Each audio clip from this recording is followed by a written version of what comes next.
J'ai donc le plaisir de vous présenter Maud Lejeune, historienne de l'art, docteur en histoire de l'art, avec laquelle on a aussi partagé un moment de notre carrière professionnelle à la Bibliothèque municipale de Lyon, en particulier sous les fonds patrimoniaux de cette riche bibliothèque.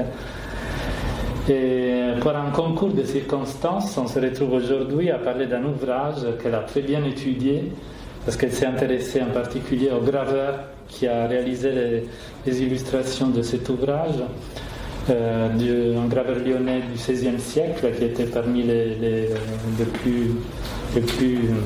plus actifs de l'époque, et aussi les plus recherchés, et qui a travaillé beaucoup aussi dans le milieu de l'édition et du livre, et qui a fait l'objet de sa thèse sur Bernard Salomon, donc c'est ce graveur. Et cet ouvrage, donc j'en ai repéré un exemplaire, un ouvrage très rare, et il y a à peu près 2 ans, chez un libraire en Espagne, à Barcelone, et avait une marque de possession, donc les ex-libris, les marques de provenance, ce que vous pouvez découvrir aussi dans l'exposition actuelle, nous montrent les anciens propriétaires des ouvrages. Et dans cette marque, c'est indiqué Parlier l'aîné.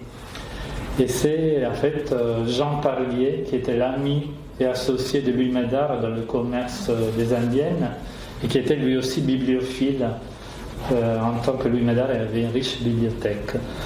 Du coup, le musée qui enrichit ses collections, grâce au fait aussi d'avoir un projet qui s'appuie aussi sur l'élargissement de ses collections dans l'entourage de Louis Médard, en complément aussi de sa bibliothèque, a voulu l'acquérir, donc on a pu l'acquérir, parce que justement on a déjà des ouvrages, vous en avez aussi une petite sélection montrée dans la bibliothèque de Louis Médard, qui avait appartenu à Jean Parlier. Donc cet ami est vraiment proche de Louis Médard. Donc du coup, c'était l'occasion de vous parler, de vous montrer toutes les particularités, l'intérêt de cet ouvrage, grâce aux lumières qui nous seront données par Maud Lejeune, de parler de plein de sujets, des thèmes qui sont liés à cette aventure éditoriale, et comment aussi ces ouvrages précieux ont fait l'objet de la passion des collectionneurs au XIXe siècle, à l'époque de Louis Médard. Je lui laisse la parole. Merci. Merci pour cette introduction et cette remise en situation par rapport à cet exemplaire des portraits divers.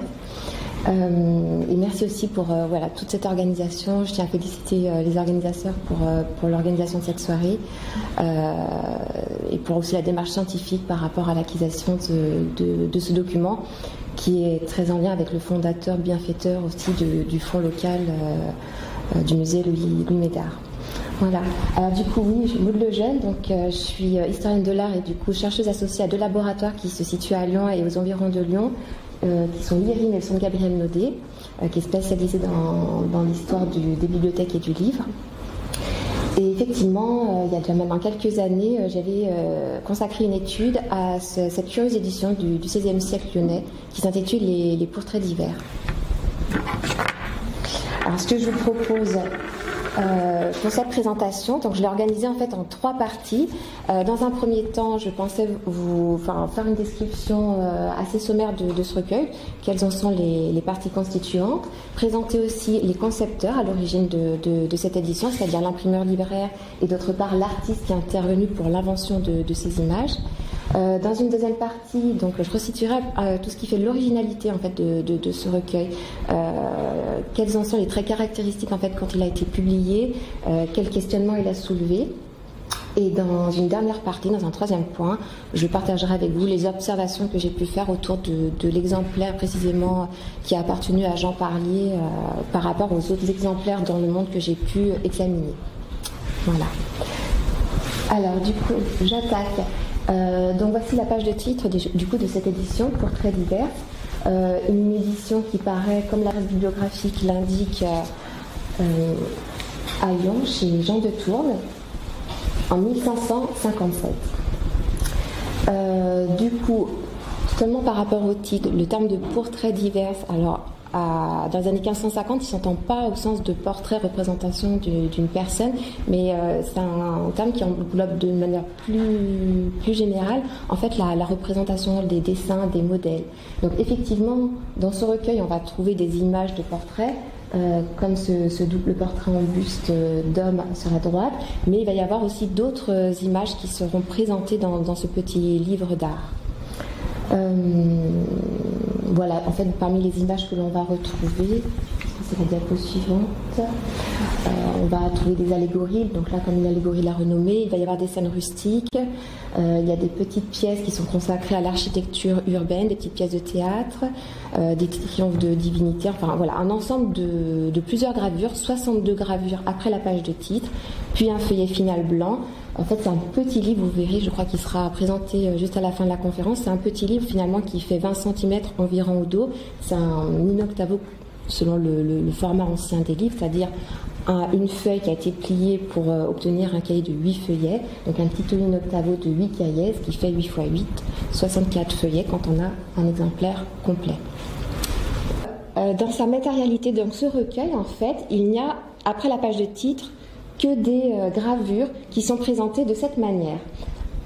Une page verso vierge et une page en regard recto avec la gravure qui est présentée souvent légèrement excentrée vers le haut de la page. En fait, tout est consacré à l'image. Il n'y a pas de texte, il n'y a pas d'avis, pas de préface. C'est ce qui en fait un peu sa curiosité à l'époque. Surtout que l'imprimeur dont je vais reparler tout à l'heure avait l'habitude d'écrire des préfaces ou des avis pour en tout cas indiquer quelle était la démarche éditoriale, quel était le public visé, quel était l'objectif un peu de l'édition. Là, c'est le silence, une page de titre, un titre relativement sommaire, pas d'avis, pas de légende, et puis une succession de gravures de différentes thématiques dans ce recueil. Alors juste pour revenir sur la technique des images, il s'agit de gravure sur bois. Ce sont 62 images gravées sur bois, plus un encadrement aussi gravé sur bois. Donc pour rappel, en fait, c'est une technique très courante au XVIe siècle. C'est une gravure qu'on appelle technique dite en relief ou taille d'épargne. On le voit grâce à une illustration du graveur qui est en plein exercice. Le graveur se saisit d'une planche de bois sur laquelle a été reporté un dessin, donc soit grâce à une technique de transfert, soit à main levée. Et le graveur, son travail va être en fait d'ôter toutes les parties du bois autour des lignes du dessin. Le dessin va du coup apparaître en saillie. D'où le terme de technique en relief. Et tout ce qui devra être blanc en fait lors de l'impression, ce sera les parties du bois qui auront été ôtées. Et là, une illustration justement d'un bloc de bois de la Renaissance qui est conservé au musée d'art et d'histoire de Genève. Alors il y a quelques collections de bois qui sont gravées en Europe et qui montrent en tout cas la technicité et qui révèlent aussi les façons de travailler dans les ateliers. Donc, comme je disais, des portraits, des scènes aussi, comme là une scène à la campagne, une scène d'amour, des triomphes, là Apollon sur un char triomphal, ou des allégories. Donc un florilège vraiment de gravures de sujets variés. Autre particularité de ce recueil, en fait, pour les 2/3 de ces images, elles proviennent d'autres éditions précédentes. On a à peu près 5 ou 6 éditions où on retrouve ces bois, notamment dans le cadre de romans, le traité d'Arnald et Lucenda, les Triomphes de Pétrarque, qui sont une édition qui a eu beaucoup de succès au XVIe siècle.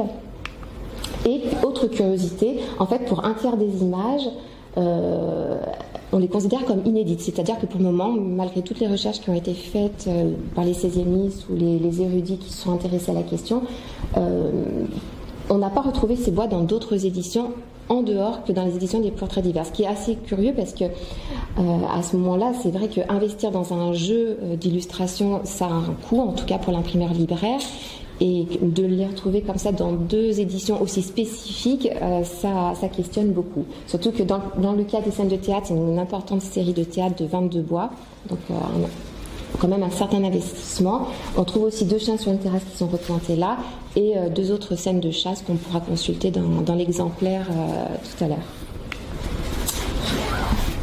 À noter aussi que par rapport à cette édition 1557, elle a été précédée d'une édition antérieure, en 1556 chez le même, à Lyon, chez Jean de Tourne. Mais là, pour le coup, elle est une édition qui était dénuée de titres. Donc, alors, ça laisse supposer deux choses. Déjà, c'est que cette édition telle qu'elle a rencontré un certain succès, puisqu'elle a nécessité une recomposition et une réédition dès l'année suivante. Et deuxième chose, c'est vrai que pour ce type d'enquête autour d'ouvrages sans titre, c'est pas quelque chose de courant. Normalement, un livre pareil, il a un titre, il a un auteur, il est relativement identifié. Là, on tourne toujours autour de cette absence d'éléments textuels ou informatifs autour de cette édition. Ce qui a quand même posé aussi problème dans cette enquête, parce que retrouver dans des fonds patrimoniaux un document sans titre, sans auteur, et qui peut en plus être classé soit dans les fonds d'images, dans les fonds d'estampes, dans les imprimés avec les livres ou dans les manuscrits si c'est un ouvrage qui a été très annoté. Ça a été une difficulté en tout cas rencontrée dans le cadre de cette enquête. Quelques mots sur le filigrane. Donc, pour mémoire, le filigrane, c'est cette figure où les monogrammes qu'on retrouve enchâssés dans la forme du papetier et qui permettent, qu'on arrive à voir par transparence et qui permettent d'identifier en tout cas une provenance du papier, d'identifier un papetier. Donc on en repère deux dans ces ouvrages, un monogramme IF ou un monogramme BR, qui confirme que c'est une production locale ou en tout cas avec un arrivage de papier dans des régions voisines. On le voit pas en entier ce filigrane du fait du format in octavo du livre ancien. Souvent il est coupé sur la partie supérieure de la page, comme c'est le cas ici. Mais voilà, une production locale. Et autre particularité qu'on arrive à voir dans certains recueils, et c'est drôle parce que dans l'exemplaire de Jean Parlier, on arrive à les apercevoir, c'est ce qu'on appelle des impressions fantômes ou impressions aveugles. C'est-à-dire que c'était une pratique mais qui se remarque plus dans le siècle précédent au niveau des incunables, c'est-à-dire que dans les grandes feuilles imprimées, il y avait des pages où il n'y avait pas d'éléments imprimants, il n'y avait pas de texte, pas d'image, et pour compenser, pour pas que la feuille se déchire ou s'affaisse au moment du coup de presse, on calait quelques éléments imprimants qui permettaient de conférer un certain équilibre et pour protéger la feuille. Normalement, ça se voit plus trop au XVIe siècle parce que la page est bien remplie, puis de même les formats se diminuent. Sauf dans ce recueil où effectivement, vu qu'il y a ces pages verso qui sont restées vierges, plus autour de la gravure, tout cet espace blanc, l'imprimeur a utilisé cette technique pour compenser en tout cas le plateau au moment de l'impression. Donc c'est très intéressant, souvent on voit du matériel qui est en réserve en fait, dans l'atelier, qui est plus ou moins utilisé, ça peut être des illustrations. Là en l'occurrence c'est des lettres capitales qu'on arrive à voir ici, des lettres capitales et une petite ligne de caractère ci-dessus aussi de lettres. Et ce qui nous permet aussi d'étudier un peu en histoire du livre comment l'imprimeur procède, comment dans cet atelier où le livre est encore fabriqué de manière artisanale et à la main, comment l'édition est construite.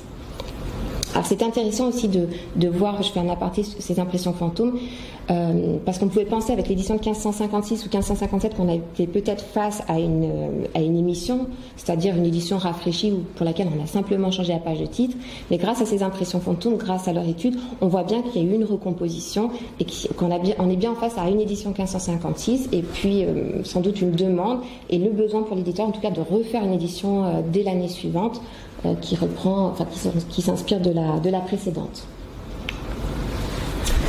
Quelques mots sur Lyon, donc là où cet ouvrage a paru. Lyon est une ville située, bien située géographiquement. C'est une ville de passage, c'est une ville de séjour aussi. C'est une ville marchande où se tiennent 4 foires dans l'année. Donc c'est une ville où les voyageurs, les savants, les érudits circulent, ceux qui veulent rejoindre l'Italie ou l'Espagne, ceux qui montent pour rejoindre les pays du Nord. Et du coup, c'est vraiment un lieu de passage où circule quantité de marchandises à l'occasion des foires et aussi le livre, qui est une denrée qui circule énormément, les estampes, les peintures. On a des témoignages écrits sur les étals en fait qui sont tenus dans les foires lyonnaises et on voit qu'il y a une grande circulation. C'est une ville qui est du coup qui est très au fait de la circulation nouvelle des idées. Il y a le courant humaniste qui se développe et au niveau de tout ce qui est grand courant de l'art international, international. Les artisans, les artistes, on voit qu'ils sont assez au fait de ce qui se passe en termes de dernières tendances artistiques. Voilà, donc un document d'époque assez connu, le plan scénographique de Lyon 1550, qui a été fait. C'est une œuvre assez magistrale de 1,70 m par 2,20 m. Je la cite par exemple, et qui montre avoir la ville en tout cas telle qu'elle était autour de 1550. J'en viens à l'imprimeur libraire Jean de Tourne, dont j'ai parlé tout à l'heure. On sait peu de choses en fait sur les débuts de sa vie, mais sauf qu'il a été en apprentissage chez Sébastien Grive, qui est un autre grand éditeur, libraire imprimeur à Lyon. Il arrive à monter son officine au début des années 1540 et fait paraître son premier ouvrage en 1542. Et très rapidement, il se positionne sur le marché du livre illustré. Dès 1545, là, il fait paraître une première édition avec un riche jeu de bois, un peu plus de 100 bois gravés. Et au fur et à mesure, il s'intéresse à toutes sortes de matières. Il va publier des ouvrages historiques, d'histoire, de la littérature, vraiment une palette d'ouvrages assez large. Mais progressivement aussi, on voit son intérêt vraiment pour le livre et pour l'illustration du livre. Dans les années 1553, il y a presque la moitié des titres qui sortent de son officine qui contiennent en tout cas des illustrations. Alors juste pour vous montrer, c'est vrai qu'au musée Gadagne à Lyon, on a la chance de conserver le fameux claveau de Vipère, qui était l'enseigne en fait de certaines imprimeries et librairies. Et ce claveau, on le retrouve sur les livres en fait, comme marque typographique, comme élément visuel d'identification assez rapide, d'où vient, qui a édité les ouvrages. Donc là, la fameuse marque aux deux vipères. Et puis Jean de Tourne va être un imprimeur libraire qui va acquérir le titre honorifique d'imprimeur du roi. À la réserve des livres rares de Paris, c'est vrai qu'est conservé un superbe exemplaire de la Sainte Bible en 3 volumes imprimés sur vélin, entièrement illuminés. Il y a près de 300 et quelques illustrations. Elles sont toutes enluminées avec une palette assez riche. Elles sont illuminées d'or aussi. Et on retrouve le chiffre royal régulièrement dans l'enluminure de ce document, qui a été fait, on pense, du coup, comme présentation au roi Henri II. Et dernière caractéristique, je parlais de son engouement, en tout cas de son intérêt pour le livre illustré. Il y a même l'expression d'édition bijou. Donc là, je reprends l'expression d'Hilaria Andreoli, qui est chercheuse dans ce domaine-là. C'est vrai que lorsqu'on regarde ces petits livres, en fait, voilà, il s'inspire de la mode emblématique, tripartie avec le titre, une vignette vraiment finement gravée, un texte court versifié, et il rajoute un très bel écrin là de mauresque ou sur la droite historiée. Voilà, c'est vraiment des livres bijoux. Chaque page se présente de cette manière. 178 pages pour cette édition des Métamorphoses d'Ovide, qui montre vraiment une volonté, en tout cas, de jouer sur l'esthétique du livre, de présenter quelque chose d'assez beau esthétiquement à voir. Et qui participe aussi à la diffusion des langues vernaculaires. Ce type d'édition, que ce soit les Bibles ou les Métamorphoses d'Ovide, c'est vrai qu'il va les diffuser dans plusieurs langues. C'est vraiment un libraire qui, à partir des foires de Lyon, va diffuser aussi dans toute l'Europe. On retrouve ses ouvrages en Allemagne, en Italie. Il y a une très très forte diffusion qui va participer aussi à la diffusion, à la postérité des images qui sont contenues. Ah, il manque une image, j'en suis désolée, il y avait la signature de l'artiste. Donc Bernard Salomon, je ne sais pas si ce nom vous parle. Bernard Salomon, c'est un artiste peintre de la Renaissance lyonnaise. C'est un peintre assez en vue dans la cité. Il y a quelques témoignages d'époque qui en parlent, et au niveau des archives, on a à peu près une vingtaine de citations de certains artistes peintres. C'est peu, et en même temps c'est beaucoup par rapport aux autres artistes de la même époque. On ignore un petit peu aussi son origine, sa formation, mais grâce à son corpus d'art, d'œuvres d'art, et grâce aussi aux témoignages qu'on a de lui, on a certaines hypothèses sur son parcours. Et Jean de Tourne le cite même dans une édition. C'est pour ça qu'on sait avec fiabilité quel corpus de gravure lui attribuer, voilà, quelles inventions on peut lui octroyer. Là, il le cite dans une édition en parlant de son invention, parce que c'est lui qui est à l'origine des illustrations de beaucoup des ouvrages qui sont sortis des presses de Jean de Tourne. Voilà. En passant, du coup, c'est lui, le consulat à Lyon va le mandater, ce peintre. Il va le mandater pour diriger tout ce qui est œuvre de peinture et de décoration à l'occasion de festivités publiques. Alors je citerai que celle-ci, celle de 1548, parce que là c'est au moment où les souverains rentrent dans la ville de Lyon. C'est le roi Henri II et c'est la reine Catherine de Médicis qui font leur rentrée solennelle à Lyon. Et c'est Bernard Salomon qui est chargé, en tant que premier peintre, qui est chargé de diriger en tout cas tous ces travaux de peinture, de décoration éphémère. En fait, il faut imaginer qu'à cette époque, le roi et la reine rentraient, il y avait un parcours qui était organisé à travers la ville. Il y avait des décorations monumentales, des architectures qui étaient faites de toutes pièces. Il y avait des toiles peintes en trompe-l'œil, enfin vraiment une riche décoration et peinture. Et dans les archives, c'est relaté tout ça pendant près de 3 mois, entre juin et septembre. Bernard Salomon, aidé d'une équipe d'une quarantaine de peintres, travaille pour la confection de toutes ces décorations et toutes ces peintures pour célébrer cette entrée solennelle. Voilà, donc une position en vue dans la cité. Bernard Salomon est aussi connu pour un corpus d'enluminure, où on retrouve sa façon de faire. Là, il s'agit d'une enluminure sur la charité et une autre sur l'incrédulité de saint Thomas, qui sont des nouvelles œuvres qui ont été ajoutées à son corpus. Quelques dessins préparatoires qui ont fait leur apparition lors d'une vente chez Christie's il y a quelques années.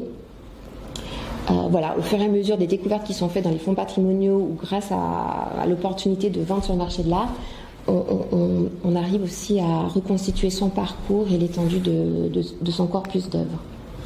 Je citerai encore ces œuvres allographes qui sont des vitraux qui étaient en tout cas dans la chapelle du château de la Bâtie-d'Urfé dans le Forez, qui sont aujourd'hui dans des collections privées et qui par comparaison stylistique sont complètement rapprochés en tout cas de l'œuvre de Bernard Salomon, sur la base d'une hypothèse qui avait été avancée par Vanessa Selbach. Voilà. Quelques mots sur son style, du coup. Alors, c'est un artiste qui est très au fait des modèles allemands, des modèles italiens. Il crée beaucoup d'inventions, il renouvelle beaucoup ses compositions, mais à travers son corpus d'art, on voit qu'il connaît très bien les modèles allemands, notamment là un exemple avec Albrecht Dürer, ce maître de Nuremberg, qui est toujours, dont les modèles sont toujours très en vogue, même 50 ans après. Et dans Salomon, redonne une interprétation un peu plus simplifiée, enfin épurée, mais dont on reconnaît quand même bien les lignes de la composition d'origine. Les modèles italiens aussi, je citerai que ce tableau, cette huile qui est conservée au musée du Louvre, c'est Incrédulité de saint Thomas, dont on retrouve les caractéristiques dans la gravure sur bois d'après un modèle dessiné de Bernard Salomon. Les figures de la Bible, j'en ai déjà parlé, je reviendrai juste sur... grâce à ce corpus de gravure fiable, c'est vrai qu'on arrive à approcher la manière de ce peintre et le style de ce peintre. Et on voit qu'il a une très bonne connaissance de tout ce qui est règles de la perspective, art de la perspective. On voit grâce aux architectures qui sont ici présentées. Pourtant, c'est vraiment des gravures de très petite dimension. On en verra certaines tout à l'heure. Elles font seulement 4 cm, voire 5 cm de haut, par 6, par 8 environ cm, mais on voit qu'il arrive à donner des compositions assez monumentales dans les architectures qui sont présentées ici, qu'il a une bonne connaissance de l'architecture italienne classique, mais aussi plus moderne. On remarque aussi son goût pour l'art du paysage. Alors, sans doute que cela vient aussi des Flamands. Tout à l'heure, j'ai dit que Lyon était une ville très cosmopolite. Il y a des voyageurs qui circulent, il y a des gens qui séjournent plus longtemps. Je pourrais citer Corneille de la Haye ou Corneille de Lyon, qui va presque passer toute sa carrière à Lyon. Et il y a des études qui montrent le voyage des peintres entre Anvers et Lyon. Et on voit en tout cas que Salomon excelle en fait dans cet art du paysage. Déjà pour les années 1540-1550, il excelle vraiment dans cet art du paysage qui montre des profondeurs de champ assez impressionnantes. Il a un souci aussi pour la faune, il a un souci pour la flore. C'est vrai, on voit des gravures qui sont remplies d'espèces animales différentes. Et si dernière chose importante, Sur les personnages, on voit qu'il est pleinement imprégné de l'art de Fontainebleau.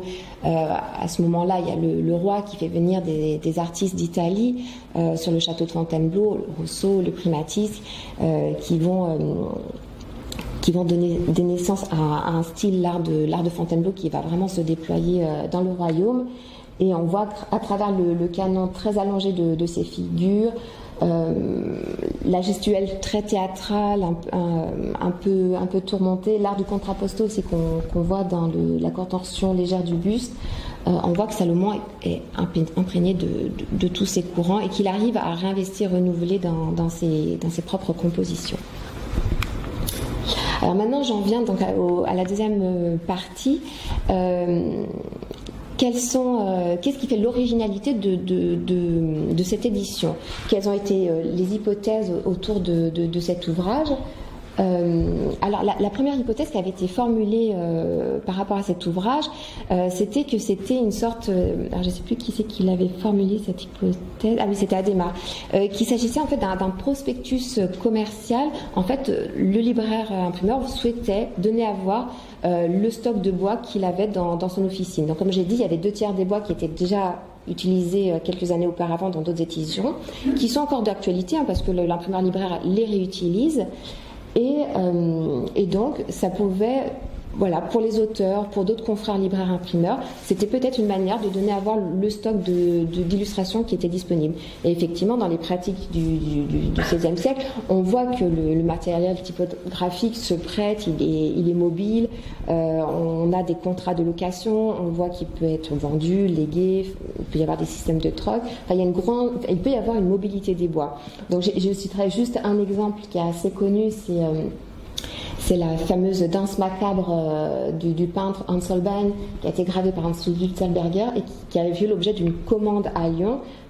Ces bois de la danse macabre, qui sont un thème qui était très prisé au Moyen-Âge, mais encore au début du XVIe siècle, sont publiés pour la première fois en fait à Lyon, chez les frères Tressel en 1538, et c'est un exemple en tout cas du type de mobilité des illustrations.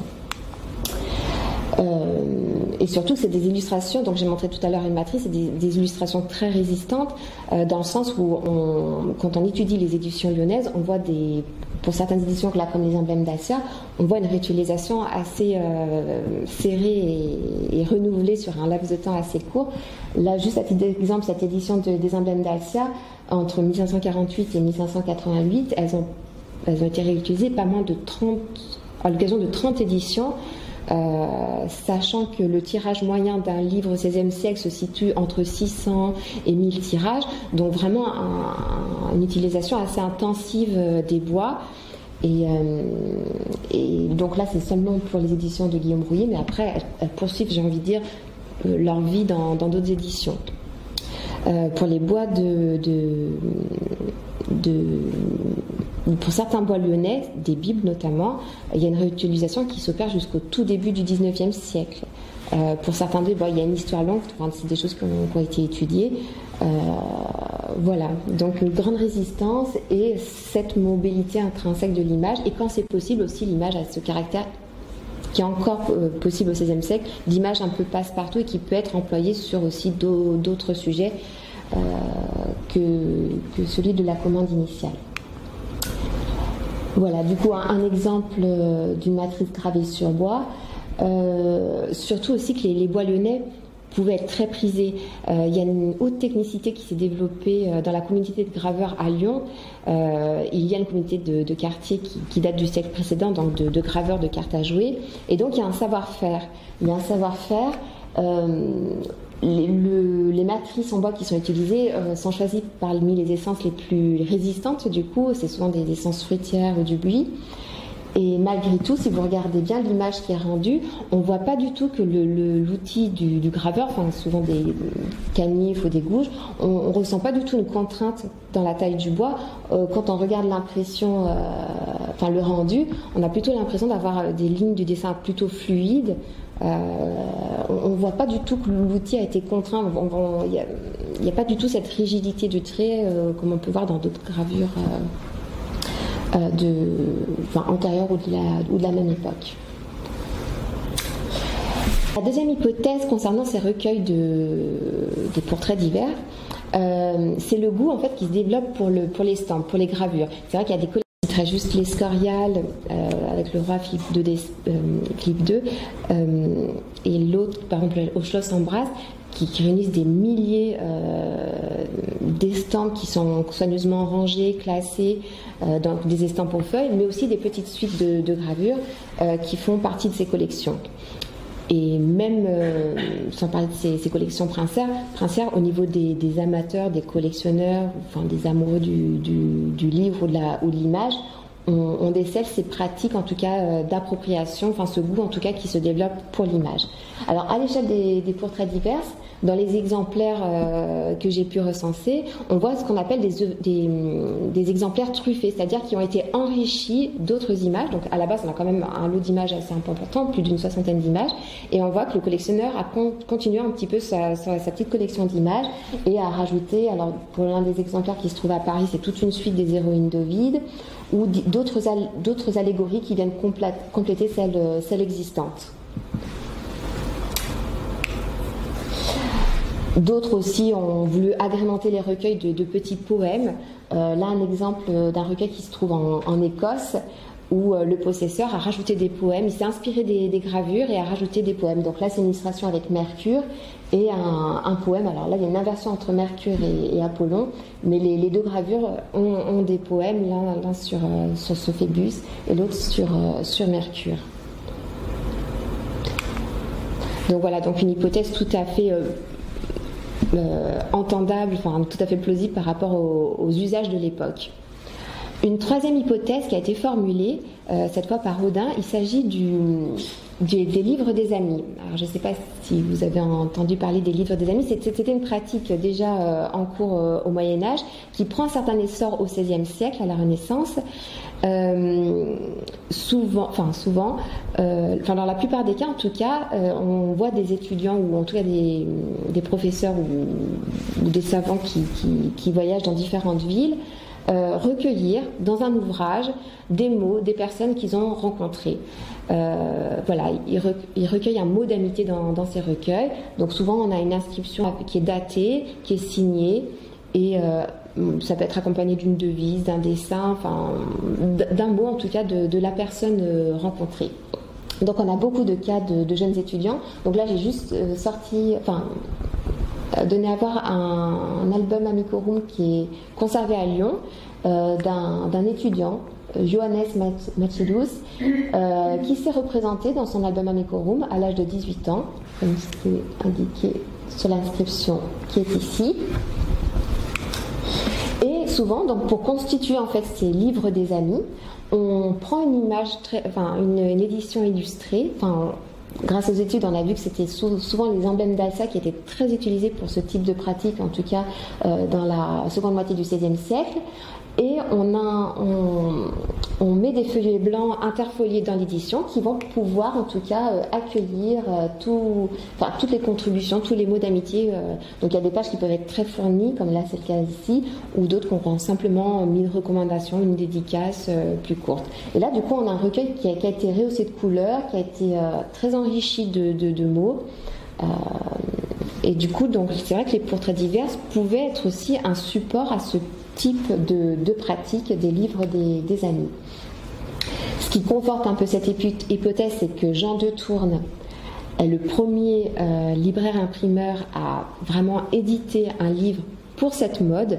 Il édite un Thesaurus Amicorum qui est daté à peu près entre 1557 et 1559 et qui s'inscrit exactement dans la continuité des portraits divers. Les portraits divers, je le rappelle, ont été édités en 1556, 1557 et puis dans la foulée, on voit apparaître sur le marché du livre ces Thesaurus Amicorum qui ont une présentation absolument très, très comparable en tout cas, avec une page verso vierge. Alors là, l'imprimeur a rajouté un encadrement, mais on est quand même face à une page verso vierge et en regard sur le recto une image, donc là en l'occurrence un portrait en médaillon d'homme illustre, une image légèrement excentrée vers le haut et dessous la possibilité d'accueillir en tout cas une dédicace ou un mot d'une personne rencontrée.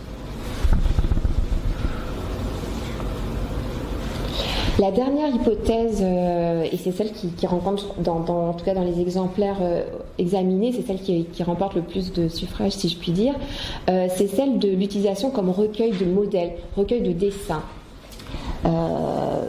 C'est vrai que l'apprentissage des dessinateurs en herbe passe par la copie des maîtres, en tout cas ils s'imprègnent en tout cas de ce que font les maîtres. En France, c'est vrai, on a la chance d'avoir quelques recueils de dessins d'apprentis. Je pense à l'atelier de Jean Cousin qui en conserve. Où là, pour Lyon, on a un album de Jérôme Durand, qui est un tout jeune artiste âgé de 14 ans.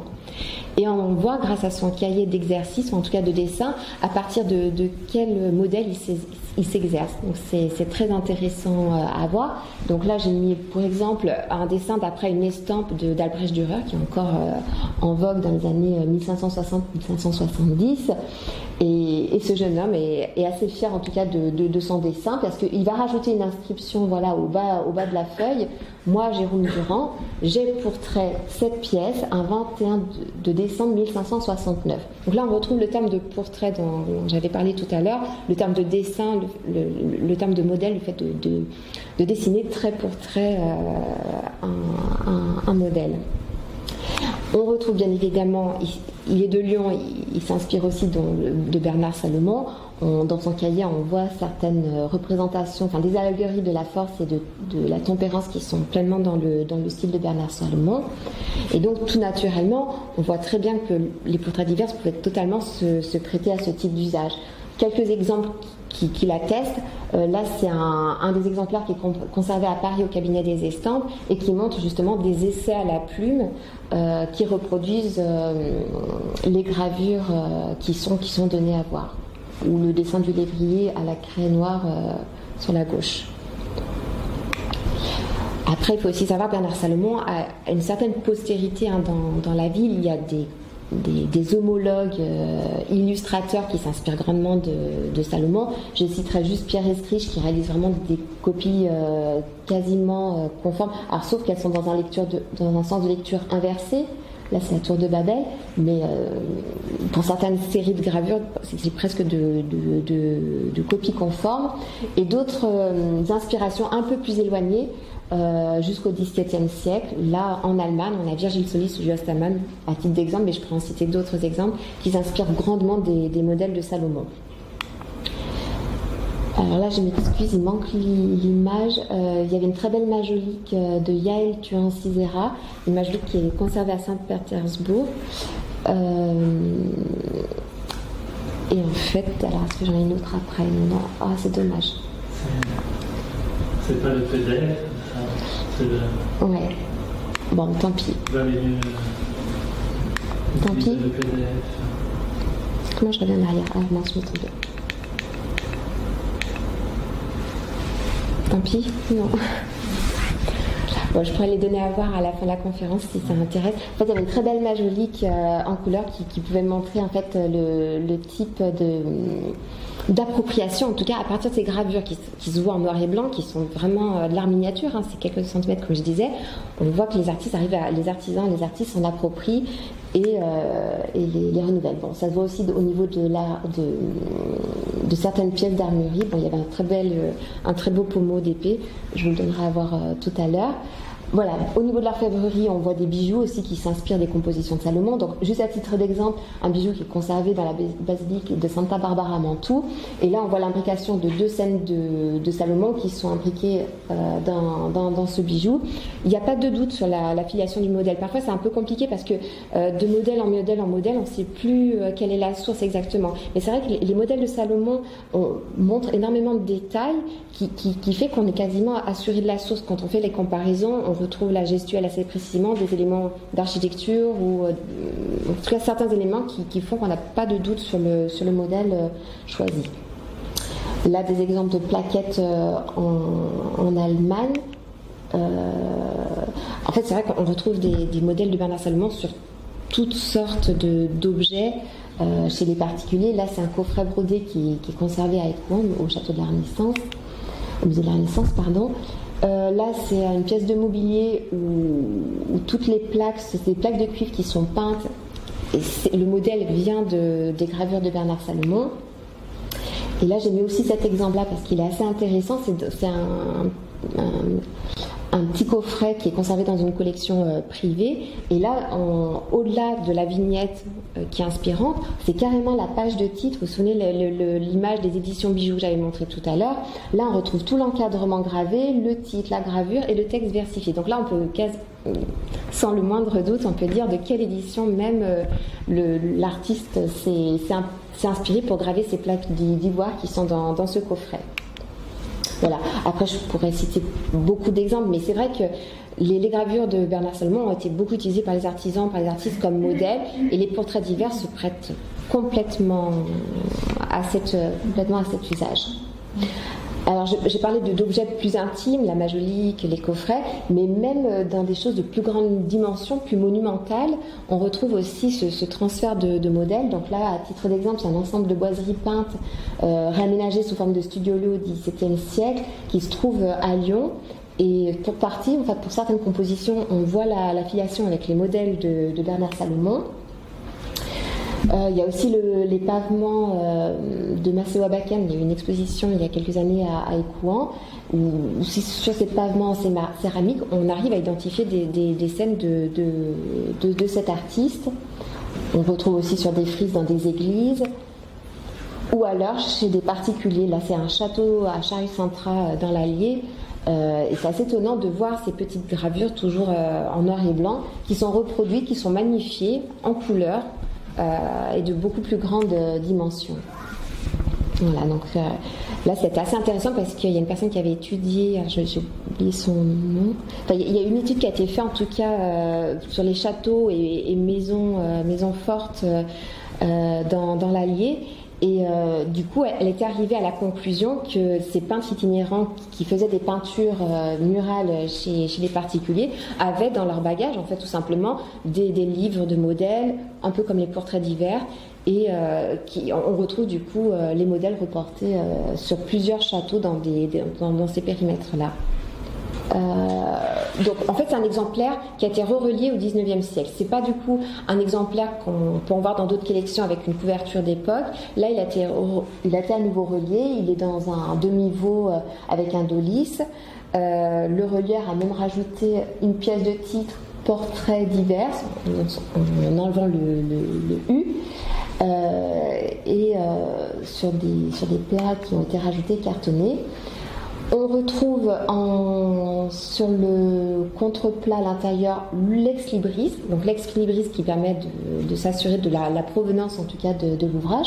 Donc il vient de la bibliothèque de Parlier-l'Aîné, à distinguer du coup de son neveu Jean Albin qui lui aussi va développer, enfin qui va récupérer pour partie la collection de son oncle et qui développe aussi un goût pour le livre et qui aura aussi sa propre collection de livres. En tête de cette collection, un peu comme pour les ouvrages qui sont dans le fond de l'Umeda, un petit mot d'introduction qui est rédigé pour souligner un petit peu les spécificités de l'ouvrage. Alors si on lit en fait, c'est indiqué ces portraits des passions et des physionomies, signes du zodiaque, le déluge, le jugement dernier et divers monuments. Faisant suite aux Métamorphoses d'Ovide. Métamorphoses d'Ovide, c'est le grand cycle de gravure de Salomon qui fait le pendant aussi avec les figures d'Al-Habib, enfin deux grands succès de librairie, chez le même et de Bernard en 1557, qui était la date de la première édition des Métamorphoses d'Ovide à Lyon chez Jean de Tourne. Voilà. Alors, ce qui peut surprendre, c'est que dans le catalogue de vente de Jean Parlier, il y a presque 1400 entrées environ. Ce titre-là n'est pas cité. Donc, à ma connaissance, donc c'est le seul catalogue de vente par rapport à cette collection. Alors, est-ce que le neveu qui a récupéré Jean Parlier est décédé en 1830 et 11 ans après, il y a cette vente publique. Est-ce que le neveu s'en est dessaisi avant ou a posteriori? Ça, c'est des choses que nous ignorons encore. Mais j'avais trouvé intéressant de signaler, en tout cas dans ce catalogue, l'intérêt pour Jean Parlier pour d'autres ouvrages du XVIe siècle naît, et notamment le succès dont je vous ai parlé, ces fameuses métamorphoses figurées, 1550. Donc la première édition, reliée en veau, figure en bois du Petit Bernard. Petit Bernard, c'est l'autre nom qui est donné à Bernard Salomon. Dans les pièces d'archives, on l'appelle Bernard Salomon, autrement dit le Petit Bernard. Donc on voit cet intérêt pour les modèles. Alors c'est pas surprenant en même temps pour un industriel aussi qui est lié au textile. Il y a cet intérêt qu'on retrouve même aussi à Lyon. Il y a des collectionneurs et des bibliophiles du 19e siècle, je penserai seulement à Nathalie Srando, qui développe aussi ce goût pour, enfin cet intérêt en tout cas pour la Renaissance et pour ces petits livres qui sont un peu des titres phares de la Renaissance. Peut-être aussi pour signaler, dans cette bibliothèque de Jean Parlier, c'est vrai qu'il y a une section estampes ou gravures, pour certaines qui sont encadrées et dorées et qui sont dans un état neuf, en tout cas c'est ce qui est indiqué. Il y a une pièce qui est quand même, enfin il y a plusieurs pièces intéressantes. Il y en avait une de Claude Mélin que je tenais quand même à signaler parce que c'est quand même une pièce plutôt rare et recherchée, cette fameuse tête de Jésus de 1649 qui est indiquée d'un seul trait. Donc, pour ceux qui la connaissent déjà ou pas, c'est vrai que cette graveur de Claude Mélin, c'est vraiment une prouesse technique. Donc là, on est face à la technique du burin, qui est à l'opposé de la gravure sur bois en relief. Là, on taille la planche de cuivre. Et sur les traits du dessin, et l'encre va se loger en fait dans les sillons de la plaque de cuivre. Et là, quand le papier va être pressé contre la matrice de cuivre, le papier humidifié va venir chercher l'encre dans les sillons de la planche. Et ce qui est assez exceptionnel, c'est que là, avec une seule taille, d'un seul trait, comme c'est marqué dans le catalogue de Jean Parlier, un seul trait qui part de la pointe du nez et qui s'éloigne par spirale concentrique depuis la base du nez, arrive à redonner l'illusion de l'empreinte du visage du Christ qui est sur la montée du calvaire. Sainte Véronique avait tendu le linge et il l'avait pris pour s'essuyer et l'empreinte était restée dans le tissu. Voilà.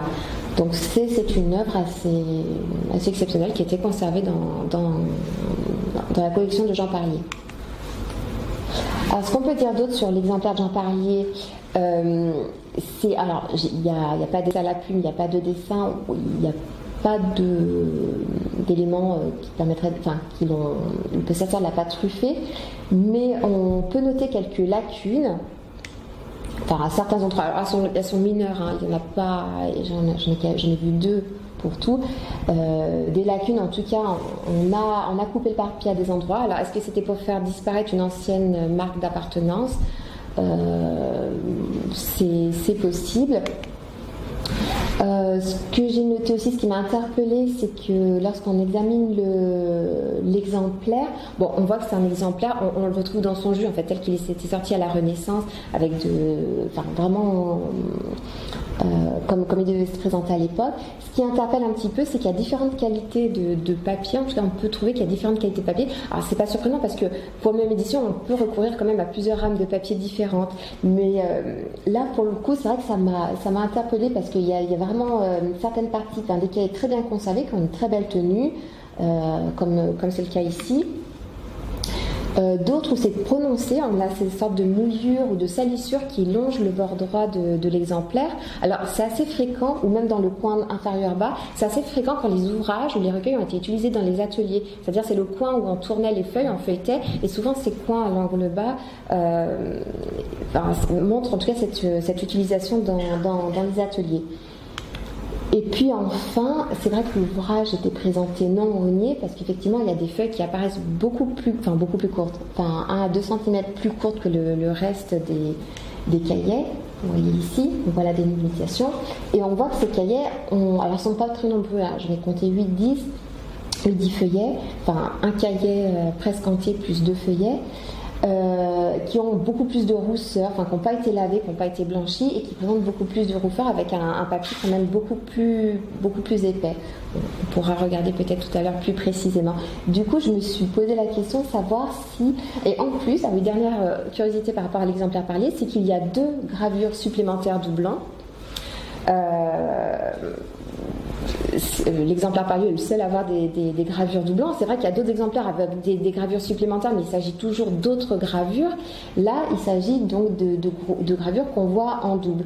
Du coup, je m'étais posé la question, est-ce qu'il ne s'agit pas à un moment donné de 2 voire 3 exemplaires sans doute 2 qui étaient défectueux, qui ont été rajoutés à l'un, dans une démarche en tout cas sans doute d'un collectionneur ou d'un possesseur de reconstituer un volume complet, et qu'il a ajouté, enfin c'est un peu l'hypothèse à laquelle je suis arrivée, il y avait cette intention en tout cas de réunir un volume complet, et du coup on arrive à cet ajout de deux gravures supplémentaires et qui se confirme par l'examen du papier de cet exemplaire précisément.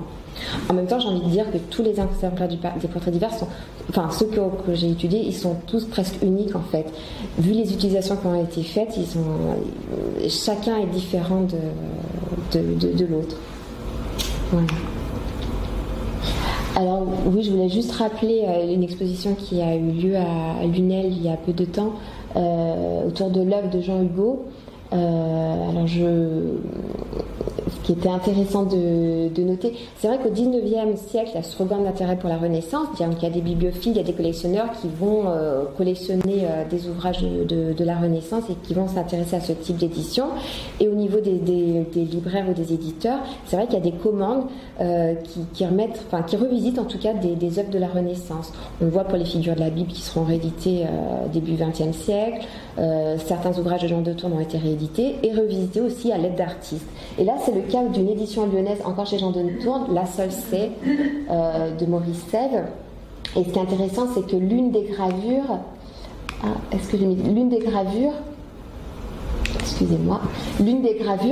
fait partie de ce recueil des portraits divers. C'est une gravure qui est assez importante parce qu'en fait, cette gravure que l'on voit en haut, c'est la première vue réaliste en fait de la ville de Lyon. Elle date de 1547 et elle est considérée comme la première vue réaliste. Il y a d'autres représentations de Lyon qui existent, notamment dans la Chronique de Nuremberg ou dans d'autres ouvrages, mais qui sont assez fantaisistes. Parfois, il suffit d'un fleuve pour caractériser une ville. Et là, c'est une première vue réaliste où on identifie bien des éléments caractéristiques de Lyon, la colline Fourvière, l'antiquaille de l'humaniste Pierre Sala, et puis toutes ces maisons qui longent le bord de la Saône avec le quartier Saint-Jean, etc. Et du coup, donc l'artiste et décorateur Jean Hugo a donné, dans le cadre d'une commande, en tout cas par le nouveau cercle de la librairie de Paris, a revisité les gravures, notamment celle-ci de Bernard Salomon, pour en donner une interprétation sous forme de lithographie en couleur, avec ses aplats de couleurs, dans une composition un peu plus épurée, mais voilà, revisite un peu ces titres phares de la Renaissance. Une autre gravure qui fait partie de cet ouvrage des portraits divers que j'ai remis là, c'est la scène où les nymphes de Diane fuient les satyres et qui se transforment en saules pour se protéger. Donc là, on voit que Jean Hugo a prélevé certains motifs précis de la vignette et les a retravaillés, réinterprétés à sa manière. Et d'ailleurs, cette gravure-là se retrouve aussi dans un ouvrage dans la collection de Louis Médard, Les Suites des Marguerites de 1547. Enfin, il y avait un intérêt vraiment pour ces gravures, cet art miniature de la Renaissance qui a beaucoup circulé et qui manifeste un regain d'intérêt au XIXe et au XXe siècle. Voilà. Et donc là, les esquisses de l'artiste, de son atelier, où on voit ces tentatives de reproduire les satyres en bas, les nymphes qui sont en train de se transformer, enfin les membres des bras se transforment en ramages, et elles sont en train de prendre racine pour se protéger. Voilà, j'en ai terminé en tout cas pour cette présentation. Qu'est-ce que je pourrais rajouter ? Voilà, en fait, ce livre, donc voilà, j'essaie de présenter de manière assez sommaire et succincte en fait les hypothèses qui ont tourné autour, d'en souligner un peu l'originalité. Voilà, après, c'est vrai que dans l'esprit de Jean de Tourne, on peut penser qu'il avait vraiment livré cet ouvrage aussi peut-être pour se prêter à toutes ces utilisations qu'on a décrites. Je les rappelle, la vitrine de son stock de bois, ce goût pour les images, la collection, l'appropriation, les livres des amis qui circulent quand même beaucoup à partir du milieu du XVIe siècle, et puis aussi cette utilisation flagrante, en tout cas comme livre de modèle pour aussi bien les artistes dessinateurs, les artisans, et qui a été très très bien exploité dans les industries locales. Voilà. Et aujourd'hui, c'est vrai que c'est pas étonnant de retrouver dans les collections de bibliophiles du 19e ou du 20e siècle ces ouvrages qui ont manifesté d'une assez grande originalité et qui ont été vraiment intensément divulgués. J'ai essayé de le montrer un petit peu à travers cet exposé. C'est vrai que ça ne se restreint pas à Lyon en fait. Il y a un rayonnement de l'art lyonnais puis de l'art français au-delà des frontières.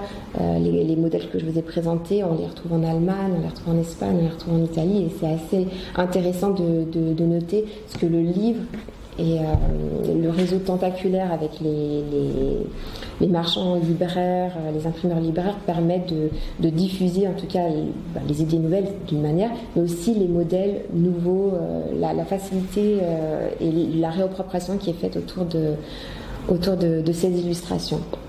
Voilà, j'ai terminé et puis je vous remercie.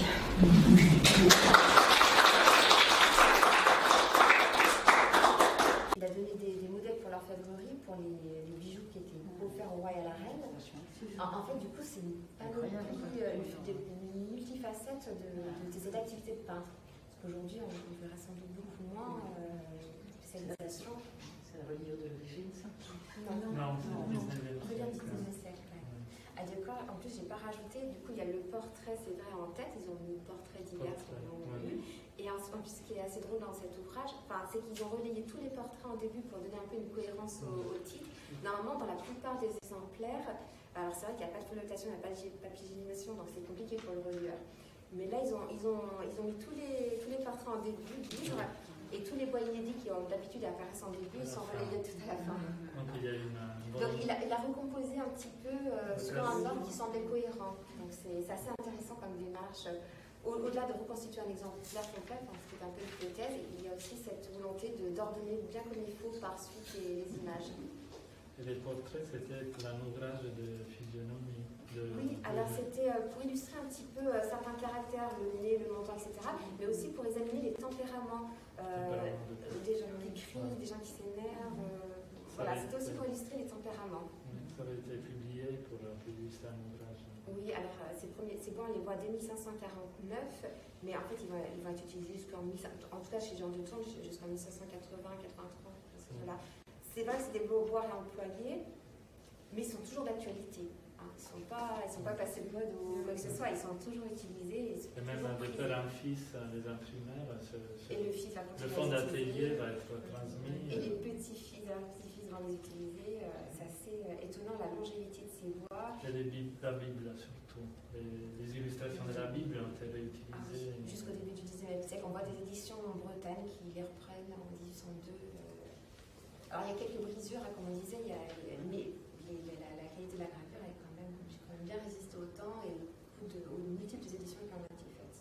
Vous avez des outils extraordinaires aussi quand même pour cette finesse-là. Oui, moi je suis surprise du format. Voilà. Les bois devaient être minuscules. Ah oui, ils sont très très petits. C'est C'est vraiment vraiment qu'au début, miniature. je n'arrivais pas à stimuler.